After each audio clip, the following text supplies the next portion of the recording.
आपण पाहताय महादूत न्यूज, सत्यासाठी सज्ज, अन्यायाविरुद्ध जागृत। खेड रेल्वे स्टेशन परिसरातून चोरटा ताब्यात, रिक्षा संघटनेच्या सतर्कतेमुळे रंगेहात पकडले। रत्नागिरी जिल्ह्यातील खेड रेल्वे स्टेशन परिसरात गेल्या काही दिवसांपासून चोऱ्यांमुळे प्रवाशांमध्ये भीतीचे वातावरण होते। मात्र आता या चोरट्याला रंगेहात पकडण्यात यश आले आहे। खेड रेल्वे स्टेशन रिक्षा संघटनेच्या सदस्यांनी पुढाकार घेऊन या चोरट्याला पकडून पोलिसांच्या ताब्यात दिलाय। गेल्या 4 दिवसांपासून हा चोरटा स्टेशन परिसरात धुमाकूळ घालत होता।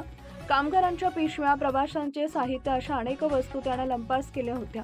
नुकतेच 12 सप्टेंबर रोजी सावंतवाडी पॅसेंजर ट्रेनमधून उतरलेल्या एका महिलेच्या हातातील सोन्याची बांगडी हिसकावून नेण्याचा प्रयत्न करत असतानाच रिक्षा संघटनेच्या सदस्यांनी त्याला धाडसाने रंगेहात पकडले। हा चोरटा मानसिकदृष्ट्या अस्वस्थ असल्याचं म्हटलं जात आहे, जो वारंवार रेल्वे स्थानक परिसरात चोऱ्या करत होता। रात्री प्लॅटफॉर्मवर झोपलेल्या प्रवाशांच्या आणि कामगारांच्या सामानावर तो डोळा ठेवत असे। अखेर रिक्षा संघटनेच्या सतर्कतेमुळे या चोरट्याला बेड्या ठोकण्यात आला असून पोलीस पुढील तपास करत आहेत। यामुळे खेड रेल्वे स्टेशन परिसरातील प्रवाशांनी सुटकेचा निश्वास सोडला आहे।